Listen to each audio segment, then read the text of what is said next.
Syndicated presents Shep and Sean, featuring Matt Shepard and Sean Baligian.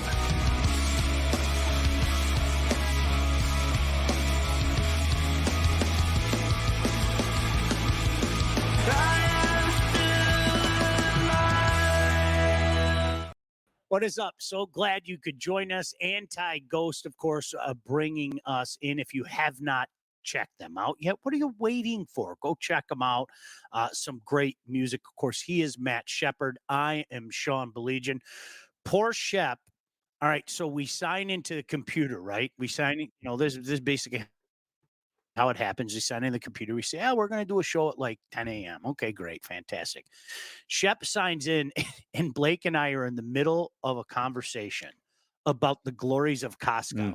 And so here's the crazy thing. Shep, instead of going, what are you guys talking about? Shep immediately jumps into the conversation and said something along the lines. I don't want to put words in your mouth, but you said, when I walk into a sporting goods store, I always got to get something. When I walk into a suit store, I'm always tempted to buy.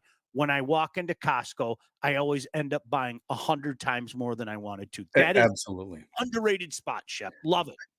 It's one of those stores my wife does not want me to go with her to. Well, let's be honest. She doesn't really want me to go with her anyway, but especially Costco, because she says, I end up, when you're walking down the aisle, sometimes you have a specific list that you've got to get certain things, right? I'm sure Kristen feels the same way. You're walking down, okay, this is where the fruit is. Here's the fish. There's the meat. There's the rotisserie chicken, right? Back there is all the water and the things that you need to get a great deal. I always end up going like this, like snaking my way through. It's like Dylan Larkin through the neutral zone, just kind of weaving my way. And she'll say to me all the time, where are you going? No, you don't want to go over there. Please, I've got to check out what kind of pants or shorts or sweatshirts they may have just for a goof, especially like when you first walk in. Wow, great deals on these socks. I don't need socks. What am I looking at them for? Because they're great deals, right? I think there's a magnet with me, is like where I see the meat department that it's like the gravitational pull, and I find myself just kind of heading that way. And I'm going to tell you what, listen, I don't want to call myself a snob, but I like to go to the butcher. Okay, I do. Yeah. The butcher has Costco's meat's pretty damn good too. Really good. It is really, really good. And, especially for my smoker, Shep, I go and they have like the industrial size bags of pellets and everything for my smoker. Just a great spot. Listen, it's okay to be a snob, Sean. I mean, it is. I don't use the word snob. You are a barbecue connoisseur. So okay, seriously. I'm not saying that because you're here. I mean, the pictures you tweet out, oh my God. I mean, it makes you want to quickly run to your house and jump in your backyard, either on that little beautiful fenced in porch or just downstairs where the smoker is, and want to spend some time. So Costco's got really good food in general, great deals overall. Their prices have gone up with their steaks. And look, it's inflation. A lot of people understand it, but their prices have gone up quite a bit. I'm hoping it changes soon. How's that? Yeah, there's no doubt about that. But I'll tell you, it's good meat. Like, I'm serious. I know so many fellow snobs out there. Oh, I'm going to go to the butcher. But let me tell you something. It's good meat. Do you know your butcher's name? No, I don't. Okay, then you're not. Then I don't think you're a snob. No, I talk to all the dudes. Like we know each other. Like we talk, but I don't know any of their names. They'll tell me like ahead of time. They're like, dude, you got it. Okay, coming in a couple days, you got to try this and stuff like that. But I go in there once a week. It's things that old dudes do. Do you do the shopping? Do you do the grocery shopping in your house? Yeah, I really do. Yep. Oh, I love Shep. Honestly, that is I kid you not, that is my Zen. I don't know why. That is there is a, we're out here in Northville, and I'm not going to say his name just in case he doesn't want me, but a former Lion used to frequent the same grocery store that I go to. And it was funny because like Shep, if I see these guys, you say hello, but like, come on, you're on your private time. I'm not going to start a conversation with you, all that stuff. And we would see each other weeks in a row on Monday, shopping day. And Mhm. like I stopped one day and I said, I almost said his name, but I said, you doing the same thing I am? He goes, I just love going to the grocery store. I said, cool, that makes two of us. Yeah. It just I don't know. For me, it's like, ooh, I'm gonna get this and I'm gonna get that. And it's dangerous at times, Well, especially when you're getting they always say it's more dangerous when you go when you're hungry. Do you avoid being hungry when you go? yeah, I think Yeah. that I think that's smart. Yeah, Yeah. it's probably the smart way to go. I Uh, usually plan so we're going, I think I told you we're going to visit Jack this week, and we're yep. actually we'll see the Tigers in Anaheim. I'm looking forward to it. Another park to cross off the list, so to speak. But as soon as we're done today, I have to run to the store because we're having a few people over on the 4th. Nothing huge, where I have to go buy mass quantities and a trip to Costco. But I have to go get a few things and stuff like that.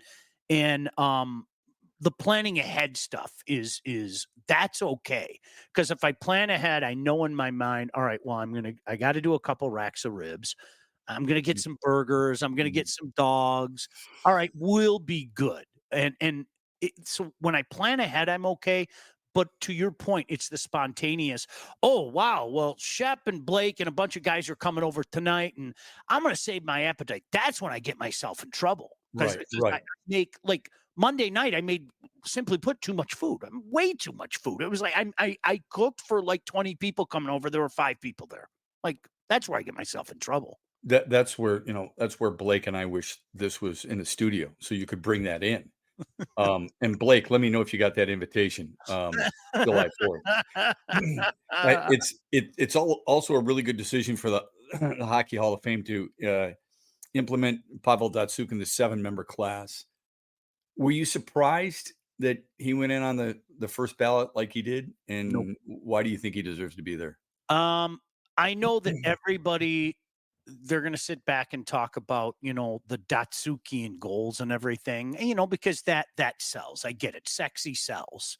And more on that in a second with the Red Wings. Sexy sells. Sure, no problem. Okay. Shep, he was such a good two-way player. He was just a tremendous all-around player. Close to a complete hockey player, that type of thing.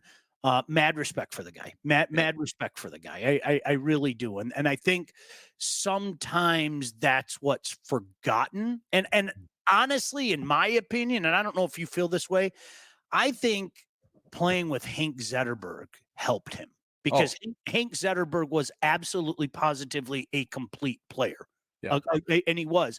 I think Pavel Datsyuk became a better player playing with Hank Zetterberg. I really Uh, do. I don't disagree with that at all. 3-time Selke Award winner, best, two-way forward, 4-time Lady Byng Award winner, right?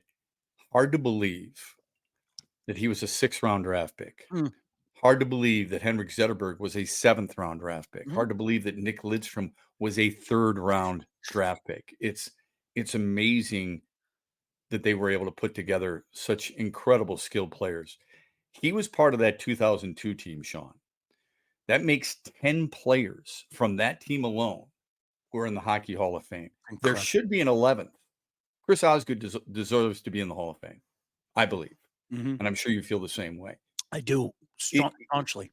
is there a better team than the 2002 team? Better team than that in your lifetime?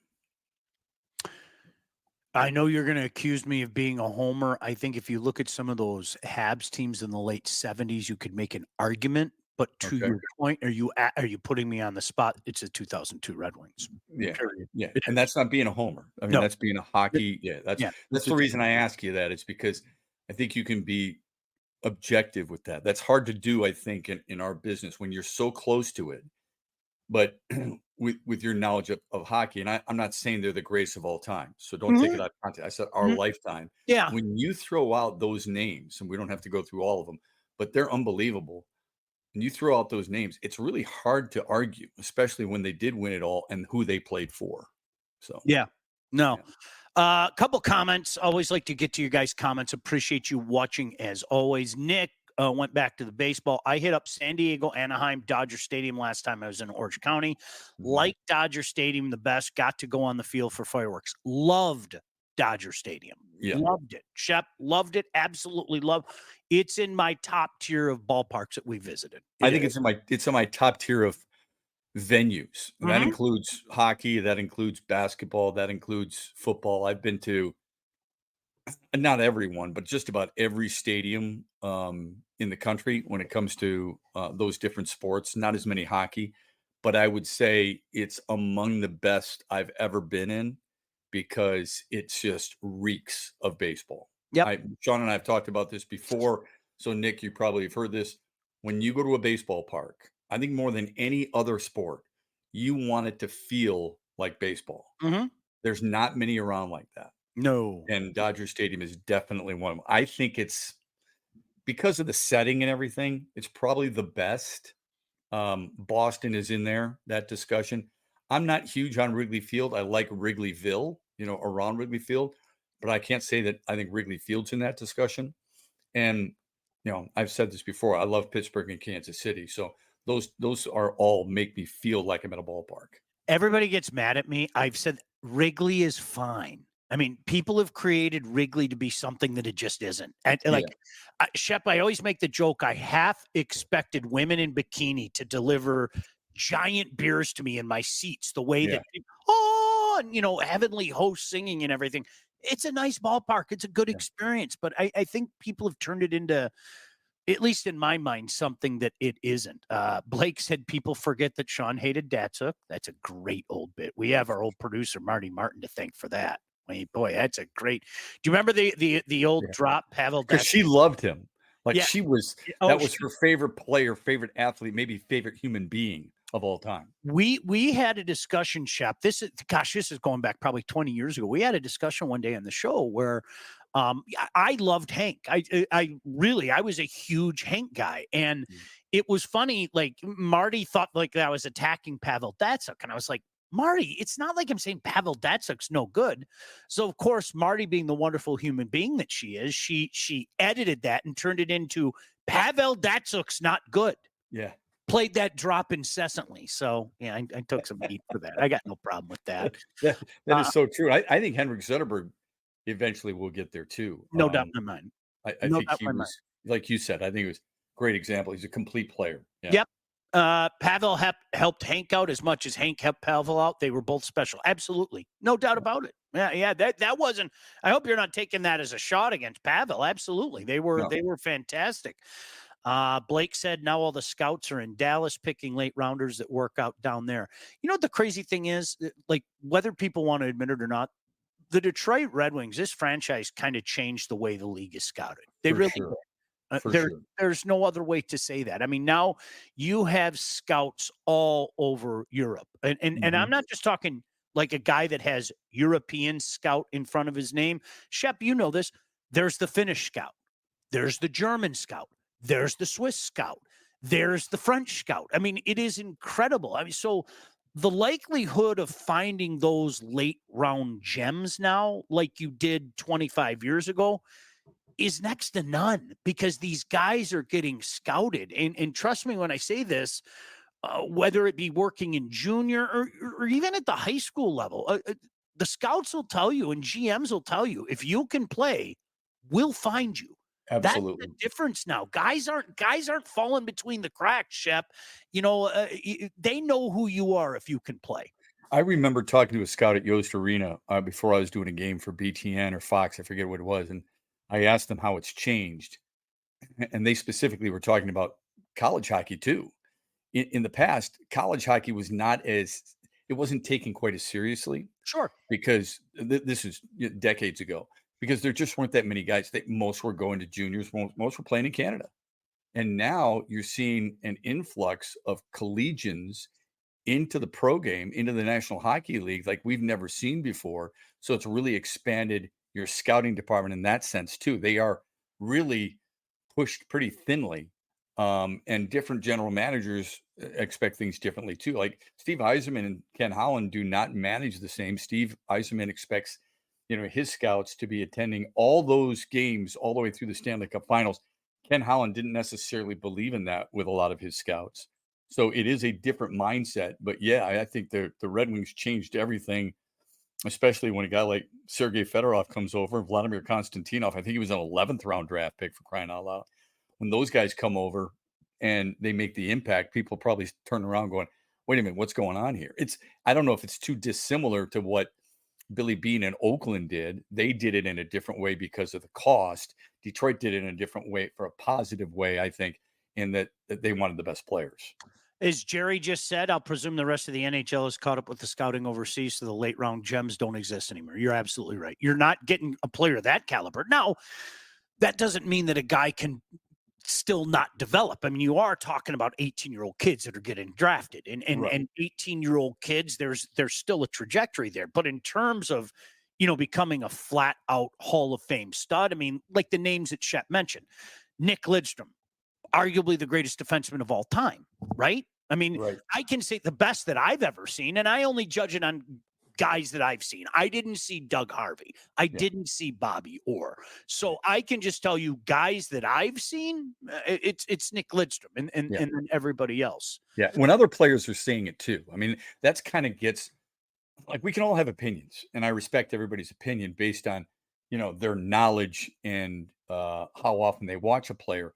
But when you talk to other pros and you talk to other Hall of Famers or guys who do what that guy did, and they tell you never seen anybody like him, that kind of reinforces my belief. Yep. I agree with you. Nick, Pittsburgh, absolutely. Wrigley, Soldier Field were disappointing me. I think Shep, you and I have talked about this. In my son and I, top echelon Pittsburgh's on there. I loved Citi Field, the Mets. Oh, did you? Loved it. Okay. I thought it was a good mix between it had kind of a minor league feel, especially out in the right field area. We loved it. It just I don't know what it was about that place, but we loved it. But Pittsburgh is at or near the top of everybody's list. It's doubt. they just did it right. They did it. They did it. They did it right. San Francisco too. Remember that. I want you and I haven't been I there want yet. you and the family to go there, especially you and Jack. San Francisco, you'd love. Just dress a little warmer. That's all. That's what I hear. Yeah. A couple comments that I want to get to in particular about Steve Yzerman's moves yesterday, because just my opinion, I think people are hoping for something that isn't going to happen, and that's not a bad thing, okay? And I want you to think that I'm going all negative on you. But first, I want to tell you about our friends at Wealth Advantage Group. Of course, the Handsome Brothers, located in historic downtown Northville.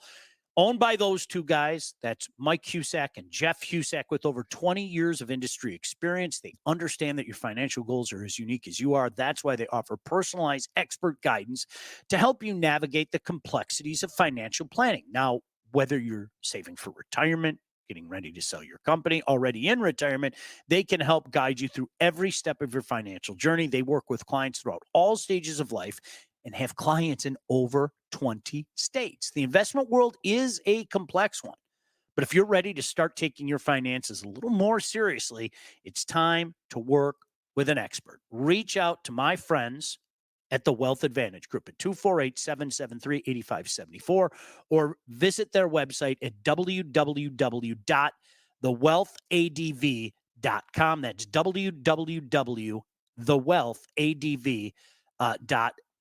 I know, and Liam asked this, Shep, what do you guys think about Stevie Y's moves that he made yesterday? I know that everybody is hoping for a big splash. I get it. Let me start here. July 1 is completely different than when it was a national holiday. We all know that now. It's great for the players union because you know what happens? They get a lot of rank and file players, ham and eggers, so to speak. And I don't say that disrespectfully, that hit the market and all of a sudden there's a bidding war on guys like that. That's a great thing. That's great for those players. There's no doubt about that. But in terms of going out and shopping and getting the big names don't hit July 1 anymore. Seriously, they just don't. Okay. So I know with the moves that Steve made yesterday, a lot of people are thinking, well, he's trying to clear some space. And it's true. He is trying to clear some space. Would you say financial space or roster space or both? Because Jake Wallman in a second round pick going to San Jose opens the door for some of the young defensemen who will compete for one of those positions. Yep. I think it has more to do with that than it does financial. I think Shep, what he's trying to do, honestly, is what the thing that people forget is you have some contracts coming up. You do. You know, what are you going to do with Joe? What are you going to do with Jonathan? Obviously, we know the two big names. We know Lucas Raymond and Mo Sider. They got to load those up. So when people talk about cap space, it's great that you can follow this stuff online. It's fantastic. But when people talk about cap space, I had a guy tell me last week, "Oh, this is great. Look at all the cap space that the Red Wings had." And I said, "Timeout, Slugger. Timeout just a second." A lot of that money is going to be used to let's lock this guy up. Let's lock that guy up. It's already been spent. Yes, exactly. Okay. Just because it's not on the books doesn't mean it hasn't been spent. It's already fixated in one specific deal. Yep. That's that would be so to me, Shep. That's what I'm looking at right now. Is okay. Now what? Well, allegedly they're still talking to Ghost as well. This is remaking a bad defense core.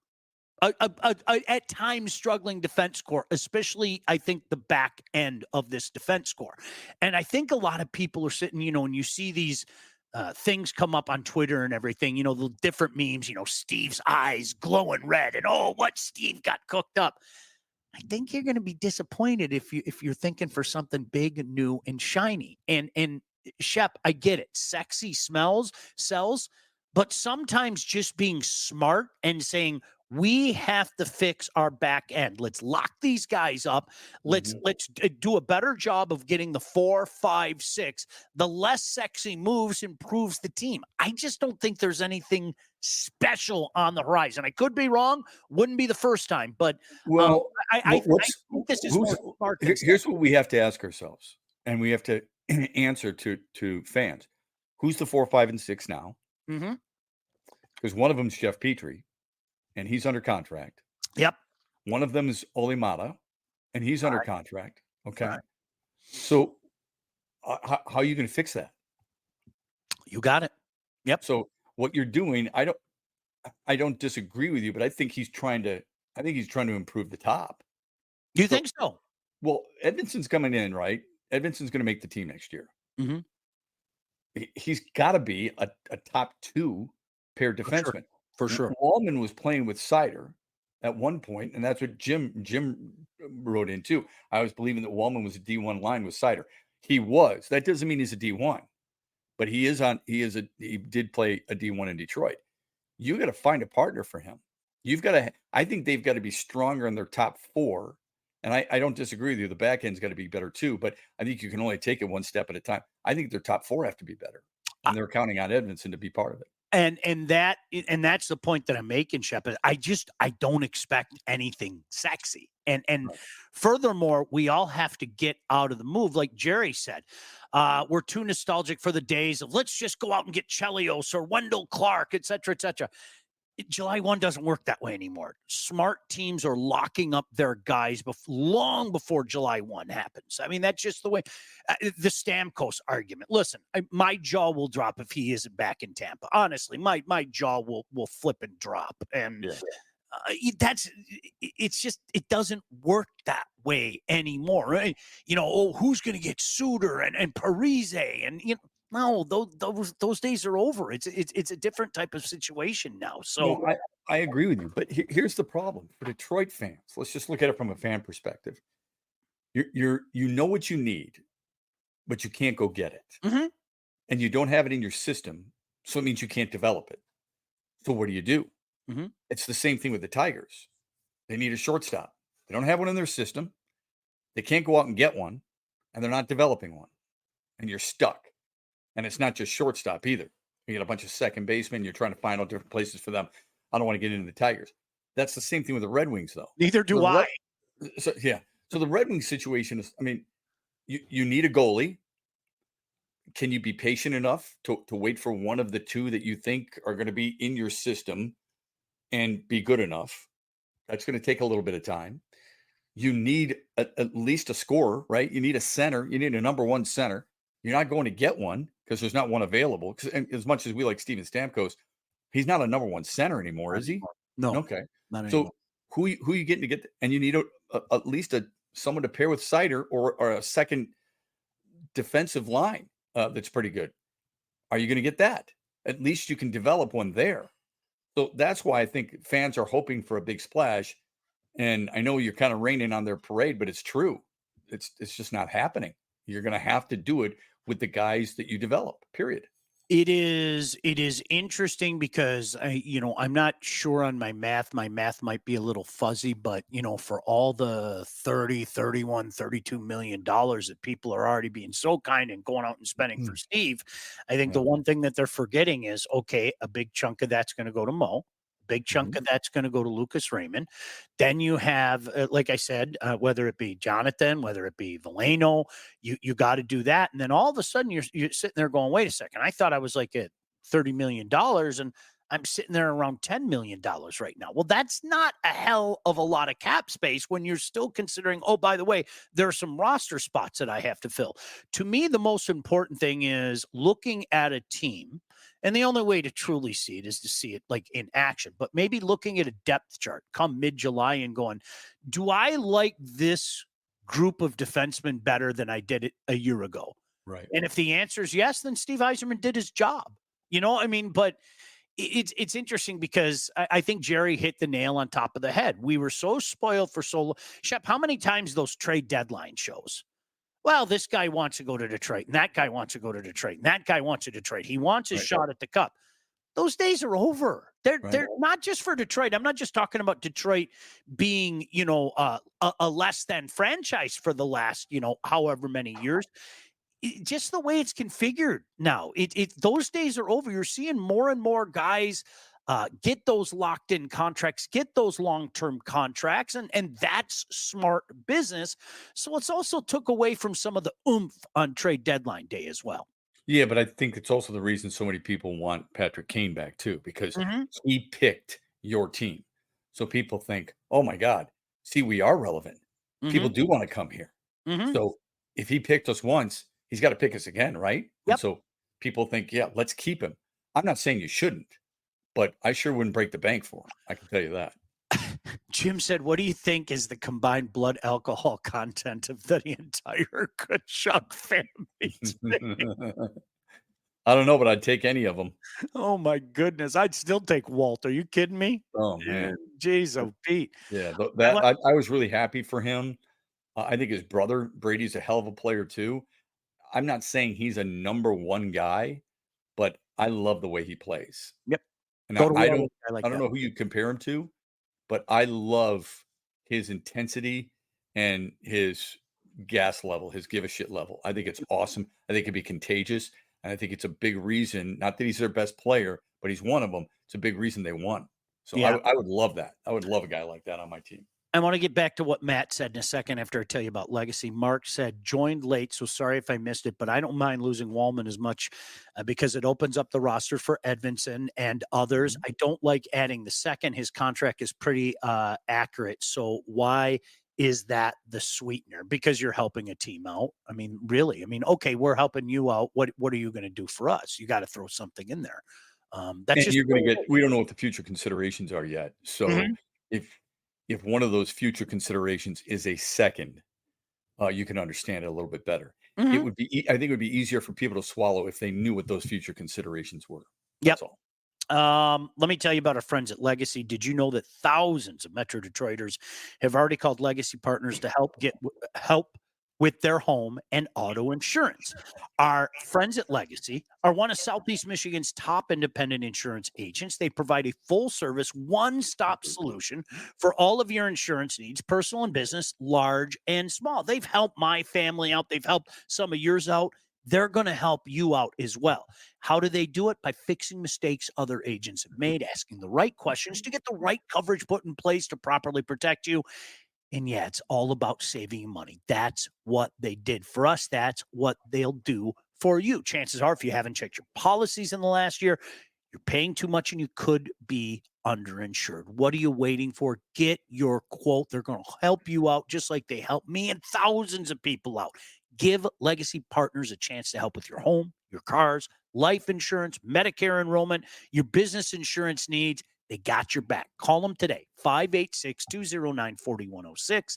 That's 586-209-4106, or visit legacypartnersins.com to get started with your new quotes. Here's a great question, Shep. Okay, go ahead. Matt asked the question, and I get it. I totally get it. Matt said, at what point in time do we consider Iserman a failure? I have been consistent with this, and Matt, I know you've listened to me on the radio, so you've probably heard me say this 100 times. I have been consistent with this from the day he was hired, April 19th, 2019. Sorry if you've heard this 31 times. I'm going to make it 32. The clock doesn't even start on Steve Yzerman until this past season ended. There's a reason the term 5-year plan exists, okay? He was taking over a disaster. He really was. And I'm not throwing Ken Holland under the bus when I say that, because I'm of the personal belief that some of the moves were made to continue the cute little streak. And look at us, we keep making the playoffs and things like that. This franchise was a mess. Now, the one reality in hockey, here we are talking about the new realities. The one reality in hockey that you cannot deny is the salary cap is going to get everybody. Eventually, it's going to catch you. It might take longer for some teams, but the salary cap is going to catch you. And I know what people are saying, Shep. They're probably going to say, I can't believe you're giving Steve Yzerman a pass and all that stuff. Fine. But at least I'm being consistent. Mm-hmm. This was a 5-year plan, okay? The clock starts now, all right? He's on the clock, not just for the draft, but I think metaphorically speaking for this season. If a year from now, the Red Wings are in this same position, in that 10-9, just on the outside looking into the playoffs, I think it's fair to ask some questions at that point in time. Okay, really? Now we're 6 years after you've been hired, and we're still hovering at that, golly gee, we came a close part. But right now, the amount of work that had to be done just to get them to this point, the clock starts now. Yeah, I understand you have been consistent. I think you also have to throw in the COVID year. So, I mean, that does give him a little leniency. I think that's important. I believe the clock started at the beginning of this year. Okay. I think with some of the moves that he made, and the reason I say that is because of the strong moves he made to make this team into a playoff contender, not a title contender, but a playoff contender. Were those moves successful? Look, they were better, right? They were better. He has not addressed what this team has needed most, and that's a goalie situation. He's tried. He has not been successful in that regard. He's used a first-round pick on it, Sebastian Cossa, who is starting to play a little bit better. And I know goalie's a lot like quarterback. It's going to take you some time. But I really felt like, and I'm included in this, a lot of people felt like he could be trusted when trying to fix that situation. And he hasn't. He's failed in that regard. Does that mean he's failed as a general manager? Absolutely not. But for that one specific need, something that keeps you in games on a regular basis, I think he has failed in trying to get a goalie. There's no argument there. I think what worked for him in Tampa, if you remember, he grabbed 337-year-old Dwayne Rolison, right? Right. And they made that crazy run in Tampa with Rolison, okay? And then it was on to the next guy. And then there was the Ben Bishop run, who literally was holding the water, waiting for Vasilevsky to get ready. And I think Ben Bishop turned out better than anybody could have imagined, right? I think it was perfect spot. Everything kind of came together there. That's what he's doing right now until the guy takes over. And he's got two guys that could play that part, whether it be Sebastian or Trey. I still think, I really do. I think that Trey might be here right now, but at the same time, also a year behind Sebastian in development, because he's got one more year at Michigan State. There's no doubt about that. And then we'll see what happens from there. But I think, Shep, he's hoping for that, whether it be Alex Lyon, he's hoping to catch that lightning in the bottle until the guy is ready. And they haven't been able to do it. Agreed. So a couple of things before, because I know we're not staying too long on this. Do you think Datsyuk's number should be retired? Yes. Okay. I don't disagree with you. I really wish they'd put number 91 up there too. 100%. He deserves it 100%. The other thing I would tell you is I thought what you and I love most about hockey is the people associated with the sport. They are real for the most part. I'm painting a broad brush here. And I'm not trying to denigrate any other sport because we know good people in all the sports. All right. I mean, Jim Caldwell, Dwayne Casey, two of the best people I've ever met. Just wonderful human beings, not just coaches, but wonderful human beings. The post celebration of Florida winning their championship brought tears to my eyes in so many different interviews. When Paul Maurice said, "This is for my father," and he looked at the camera, he said, "Dad, your name's going to be on the Stanley Cup with your idols, Richard, Bellevue, Howe, Lindsay, now Maurice." I broke down. I'm like, man, what perspective, right? For him to say, "I didn't win the cup, you share the cup." Awesome. Right? Awesome. What's the first thing Matthew Tkachuk said? I watch CBC just like you do, or Sportsnet on CBC. ESPN had him mic'd up. So I watched some post game of both. I thought SN did a great job of getting players and doing interviews. But Matthew Tkachuk was mic'd up. He goes and finds his mom. And what's he say to her? He said, "Thanks for getting me here." Mm-hmm. All those guys, Kyle Okposo, what a wonderful interview. I played 1-on-2 with my kids yesterday and I literally wasn't feeling it. And then suddenly, I was really into it. Suddenly the adrenaline gets going and stuff. And I told my guys just to relax and have fun. And, it's like we're kids again. All these guys, the first things they're talking about, except for Eric Ekblad, who drew the F-bomb, which was pretty funny. But what do they all say? They all talk about their teammates and they talk about their parents and who it's for. And Matthew Tkachuk saying, "Mom, thanks for getting me here." And when he does the interview, he says, "My brother's going to be here soon because he's a great player." Those are the things they're thinking about. They're not thinking about themselves. They're not looking for a look at me moment in front of a camera. I thought it was incredibly refreshing, and it bothers me that not enough people, especially at the four-letter network, didn't note that and talk about it. And that's where hockey fails. All right. We may love the sport and we may love the people who deal with it, right? And play it. But hockey's terrible at marketing people. Awful. They don't market their stars. And what they should do is they should take clips of all that celebration and watch Connor McDavid be the last guy off the ice for Edmonton, thanking every one of his teammates, hugging Corey Perry, and not coming out and getting, the Conn Smythe as unselfish sport. You could market that right now and you don't do a thing about it. Shame on the NHL.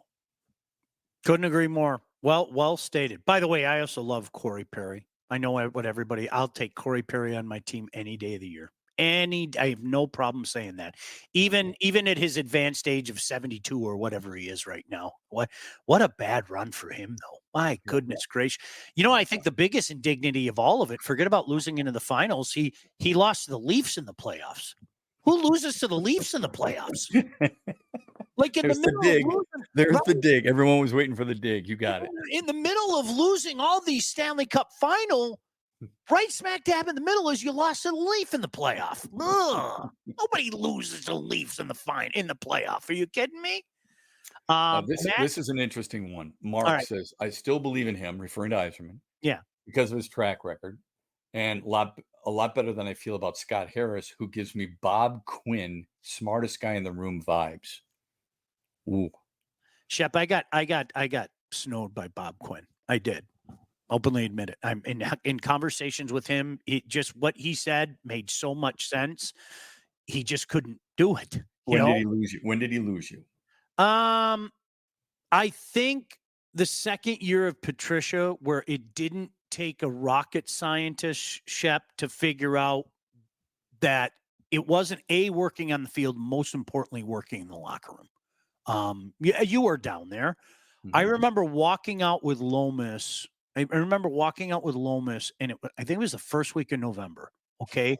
And it was like we left a funeral. I mean, it was going through, it gave me Millen era vibes. It was, sent the chill down your spine and everything. And literally, I remember I looked at Lomas and I said, "This isn't working. Like, this isn't the guys were checked out, whether they want to admit it or not. They were checked out. It was like, okay, we got another 2 months of this, right? And then when it happened again the next year, so it was about a year and a half. And then when it happened again the next year, by that time you already knew that, okay. Do you remember a cornerback out of Florida? Tease Tabor. That was his undoing. Yeah. When Bob Quinn said, I've watched more tape on this guy than anybody I've ever watched, and just swore up and down, and the guy was out of the league within a few years. Mm-hmm. That was the defining moment. You're telling everybody you don't know what you're looking at. Yeah. So I'm not saying that's when he lost me. I had numerous conversations with him, publicly and privately. I was never really sold. And I sure as hell wasn't sold on the coach. But you're right. When you don't recognize, when you see your coach, I mean, look, general managers in football are usually at least 1 or 2 practices a week, right?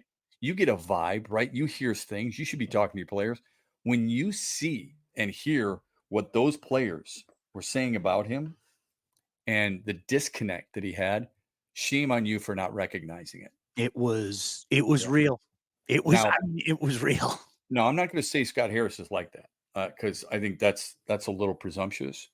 I think there are certain defining moments in general managers' careers, like, and we forget about the good things. Like Joe Dumars did a wonderful job, right? Don't you think? Mm-hmm. But people remember him for certain things: Darko Milicic, Allen Iverson trade, right? Getting rid of Chauncey Billups, all those things. Charlie Villanueva and Ben Gordon was Ben Gordon. That right. was excellent. It all went down. I remember having a debate with Ryan Field at the time. He's like, "Yeah, we got the 2 best free agents." I said, "You wasted money." Yep. We got the 2 best. I said, just because they're the 2 best doesn't mean it was a good fit, and it doesn't mean that they were good players. Okay, you threw too much money at these guys. Anyway, when you look at Scott Harris right now, so far, Tiger fans have basically come to a determination on him for not trading Eduardo Rodriguez last year. Mm-hmm. They feel like that's a massive failure. Forget Max Clark over Wyatt Langford for a moment. The bottom line is they feel like you should have traded Rodriguez, and you should have known, more importantly, you should have known where he would go and where he wouldn't go, and how you got screwed, and how you talked about it or tried to deal with it too late. And then, of course, you lost him. Not like it's been a big loss, because it hasn't been. But I think that's what Tiger fans feel. Yeah. And let's not have history repeat itself when they go through this dance with Jack Flaherty, right? I mean, make sure, okay, this is a guy who's up, and certainly, if I'm a contending team right now, Baltimore Orioles, how'd you like to add Jack Flaherty to your the Dodgers? Yeah. Right. Exactly. Yeah. But here's the other thing. It's not just that, and this isn't Scott Harris's fault, but because Tiger fans have been burned by this situation, Michael Fulmer, okay? Yeah. Matthew Boyd. Mm-hmm. Even though the trade was made, Justin Verlander. Those are all things that Tiger fans reflect on and say, sure, it's part of our history, even though it's not Scott Harris's history. You're in charge of reversing that type of negative history, and you didn't do it when you had the chance. Yep, no doubt. Hey, I want to tell you about our friends at All About Catering. You're having a big event this summer. You don't want to do the cooking. These guys will do the cooking for you. Rick and his gang are fantastic. All About Catering LLC is a full-service caterer. Graduations, weddings, bridal showers, corporate events, anything you need catering for, from 25 to 4,000 people. All About Catering will take care of you. They took care of us, done a couple parties for us. Customer service and satisfaction, their number one goal. Don't sweat your next big event. Give Rick and the gang at All About Catering LLC.com the chance to hook you up. Go look at their menus, see all their 5-star reviews. Once again, that's All About Catering LLC.com, or just give them a call at 586-731-1398. That's 586-731-1398 to get your event started. Sean, it's the best time to do it, man. I mean, you've got graduation parties everywhere. Yep. So if everybody's looking for this stuff, that is the place to go. Are you still in that era, where you get to, when the last couple neighbors? Yeah, it's been unbelievable. Yeah. It's it can be very fun, but on the other hand, it can be very financially discouraging. Well, that's why we have to get Money Tree to advertise with us. I'm Sean Baligian here from Money Tree. I went to 4 graduation parties on Saturday, and I really wasn't worried about it because I went to Money Tree and I planted my $50 tree. As a matter of fact, I told my daughter yesterday, just go out back, pick as many $50 as you want. Thanks to our friends at Money Tree. Jeez, oh, Pete, it's like seriously, Shep. Last week I had to do this high school football all-star game, right? And we got done, and I went to my oldest friend's his son's graduation party, and then it was okay. Now I have to bounce to this one. Now I have to bounce to that one. Ended up at 4 different graduation parties. That's expensive. You just blew your check. Plasma. I gave plasma. I cut off a couple toes. Jeez, oh, Pete. You had to cook your way through it in order to be justifiably there. I'll cook the brisket for you if you let me. If you want me at your party, there's your cost. All right. Anything else you want to hit on, pal? No, I thought that was good stuff, man. Yeah, Enjoyed it very much. I enjoyed it. Thank you guys as always. Really appreciate it. Shep, we'll try to catch up next week because, like I said, I'm heading off to Cali. Yeah, I'm excited for you. You, buddy. You guys have a wonderful 4th together. I hope you guys all get a chance to break the whole clan together and have a wonderful 4th, man. Hey, take pictures when you're out there, brother. So I want to hear what you have to say. I'd love to hear Jack's thoughts on the ballpark too. Here's a picture of the big bowl of nachos I ate. Here's a picture of the 5 hot dogs I put down. All right, we'll see you guys. Blake, thanks. Right. Thanks you guys. Thanks, Blake. Right, we'll see you. Shep and Sean, featuring Matt Shepard and Sean Baligian. Produced by Todd Losey and Blake Matcherzak.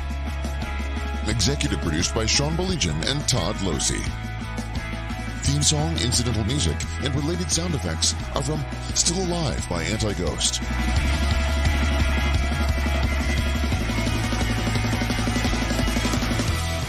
Engineering, mixing, and graphic design support provided by the Unsyndicated Podcast team. Don't forget to like and subscribe on all your favorite channels. While you're there, be sure to rate and review the podcast.